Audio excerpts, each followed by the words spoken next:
Good morning, Marijuana Nation. It's Wednesday, July 19th, 2017, and you're tuned in to episode 291 of Marijuana Today Daily. I'm your host, Shay Gunther, and I'll be walking you through today's marijuana news and headlines. As always, we have a full and busy day of cannabis news in your hands, so let's jump right into it. Our top story of the day brings us to New Hampshire, where yesterday Governor Chris Sununu signed into law a bill that decriminalizes marijuana, making it the last New England state to do so. The bill removes criminal penalties for the possession of up to 3/4 of an ounce of marijuana flower or up to 5 grams of hash or concentrates. People caught with that amount or less will be hit with a fine of up to $300 rather than a potential trip to jail. Congratulations to everyone in New Hampshire who helped make that happen. Starting today, the nation of Uruguay is opening up legal adult use marijuana sales via pharmacies. As I've reported on the past, though, the country's trying to avoid creating a tourist market for cannabis and is restricting sales to registered citizens only, of which there are currently around 5,000, who are now able to purchase up to 5 grams of marijuana at a time from one of 16 licensed pharmacies. In addition to being able to buy marijuana from pharmacies, Uruguayans are now also cleared to grow a handful of plants at home and to form cannabis collectives. Our final top story of the day is the news being broken by Elevated Nation that the state of Pennsylvania will not issue a new marijuana business license to a runner-up if one of the currently named licensees should be stripped of their operating license. The state's Department of Health recently granted official license to 12 cultivation applicants out of a pool of 177, with 72 of the rejected teams filing official appeals after learning of their loss. Elevated Nation reached out to April Hutchinson, spokesperson for the Department of Health, who said, quote, "If a permittee fails to become operational within 6 months or does not fulfill its requirement under the law, the department can revoke the permit. The permit is not reissued to another grower, processor, or dispensary." Those are our top stories for today. It's time for Marijuana Today Daily Headlines Blitz. Before we blitz it in headlines, let's quickly thank our sponsor, the MJ Today Media Newsfeed, our super comprehensive daily email newsletter that captures all the day's industry headlines, all 50 or so every day, handily organized by state. If this podcast is the cream of the crop of marijuana industry news, the MJ Today Media Newsfeed is the rest of the milk. Between the newsfeed and this podcast, you have your daily marijuana headlines game covered. Go full on in by opening up mjtodaymedia.com/newsfeed and subscribing. That's mjtodaymedia.com/newsfeed. All right, time for the blitz. Tom Angelo over at MassRoots is reporting that a leading candidate to fill the Senate seat vacated by now U.S. Attorney General Jeff Sessions is a supporter of progressive marijuana policy reform. Republican Congressman Mo Brooks, who is running for one of Alabama's 2 U.S. Senate seats, held a press conference on Monday at which he expressed his support for medical marijuana, saying, quote, "Medical cannabis should be treated like any treatment that saves lives or eases pain and symptoms. In a land of freedom and liberty, that decision is best kept between a doctor and a patient. That is what I believe. That is how I will vote in the Senate. That is how I have voted in the House." Unquote. Swing over to Tom's piece for the full read. As always, we have all the news we cover linked to on our website at mjtodaydaily.com and on our Twitter account at mjtodaydaily.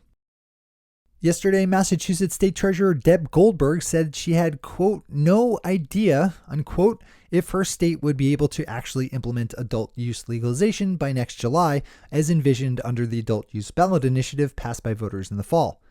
Considering how long the state has taken to roll out its medical market and the slow pace at which state lawmakers have put together a bill revising the ballot measure, Treasurer Goldberg's assessment is probably the most clear-eyed one could have.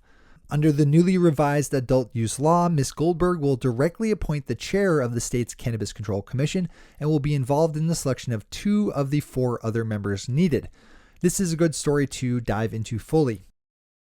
Oklahoma District Attorney Greg Mashburn is not happy about a court order to return marijuana accessories taken from a pipe shop raided by police in the town of Norman in 2015. Special Judge Steve Stice has ordered the return of the items to the owners of the store, Friendly Market, but yesterday District Attorney Mashburn filed an appeal with the state Supreme Court asking that they order Judge Stice to rule on whether the items to be returned, which consist of rolling papers and glass pipes, are actually considered drug paraphernalia and thus are non-returnable. We'll report back as this case resolves. The activist group, the Drug Policy Alliance, has announced the hiring of a new executive director to fill the shoes left behind by outgoing ED and founder Ethan Nadelman, with Maria McFarland Sanchez Moreno being tapped for the top spot. Ms. McFarland Sanchez Moreno currently serves as a co-director at Human Rights Watch and will begin working at the DPA starting in early September. Wisconsin Governor Scott Walker is being criticized for taking $25,000 in political contributions from the National Cannabis Industry Association while also pressing for Medicaid and food stamp recipients to face drug testing. Two state lawmakers from Wisconsin and the progressive activist group One Wisconsin Now recently held a press conference calling the governor out for his two-faced approach to politics, which, while not new, is at least put out in stark relief in this particular instance. The $25,000 donation from NCIA was made in February to Walker in his capacity as chair of the Republican Governors Association. Marijuana Business Daily has a good Q&A up with Bruce Linton, CEO of Canadian marijuana giant Canopy Growth, which saw $160 million in revenue pass through its corporate fingers last year on its way to an overall loss of a little more than $13 million. In that year, though, the company hugely boosted their industry footprint, expanding their cultivation capacity and buying up brands like Metrum and Bedrocan. Click over for the full read on this one. Our final story of the day is a fantastic long-form piece published by Rolling Stone that looks at the efforts being made by the city of Oakland to offer opportunities within its legal marijuana industry to people most negatively affected by the war on marijuana, namely people of color who have long faced disproportionately applied policing of marijuana laws. If there's any story that you open up and read in full today, it should be this one.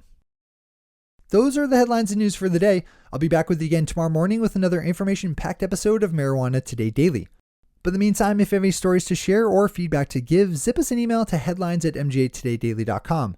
And while you're clicking around the interwebs, swing over to our Twitter account at mjtodaydaily and visit our website at mjtodaydaily.com to find links to all the news we cover.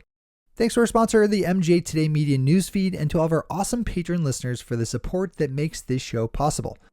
To join the illustrious ranks of the Patreon listeners yourself, swing over to our website at mjtodaydaily.com and click on that big blue button at the top of the page that says Become a Patron. I'm your host, Shay Gunther. Thanks for tuning in and starting your day with Marijuana Today.